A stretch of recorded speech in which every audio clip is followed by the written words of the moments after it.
ஆண்டவர் இந்த பூமியை 6 நாள்ல படைச்சி 7வது நாள் ஓய்வெடுத்தாரு நம்ம எல்லாருக்கும் தெரியும். அந்த 6 நாள்ல ஒரு ஸ்டேட்மெண்ட், ஒரு சுழற்சி மாதிரி வந்துகிட்டே இருக்கு.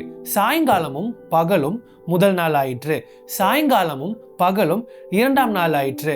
இந்த ஃப்ரேஸ் திருப்பி திருப்பி வரத நம்மளால பார்க்க முடியும். எபிரேய மொழியில சாயங்காலத்திற்கு எரவ் அப்படின்னு போட்டிருக்கு, அதாவது ஈவினிங். போக்கர் அப்படின்னா மார்னிங், அதாவது பகல். இந்த 2 வார்த்தையும் ஒரு சுழற்சி மாதிரி வந்துகிட்டே இருக்கு 6 நாளைக்கு. ஆனா 7வது நாள் அன்னைக்கு இந்த ஃப்ரேஸை நம்மளால பார்க்க முடியாது. ஏன்னா 6வது நாள்ல முடியும் போது போக்கரோட முடியுது, அதாவது வெளிச்சத்தோட முடியுது. அந்த வெளிச்சம் 7வது நாள்ல அப்படியே கண்டினியூ ஆகுது.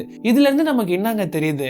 6000 வருஷத்துக்கு இருளும் வெளிச்சமும் நன்மையும் தீமையும் கலந்து இருக்கு.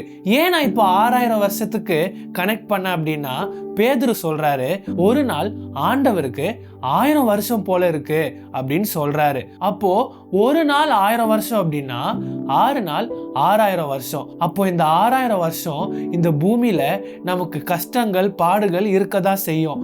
ஆனா கடைசி 1000 வருஷத்துல வெறும் நன்மை, வெறும் வெளிச்சம். அந்த வெளிச்சம் தான் இயேசு கிறிஸ்து. அதனால அந்த 1000 வருட அரசாட்சியில நம்ம இருக்கணும் அப்படின்னா இந்த 6000 வருஷம், அதாவது நன்மை தீமை நிறைந்த இந்த உலகத்துல வெறும் நன்மை மாத்திரம் செஞ்சு பரிசுத்தமா நம்மளை ஆயத்தப்படுத்திக் கொள்ளணும். சிந்தித்து பாருங்களேன்.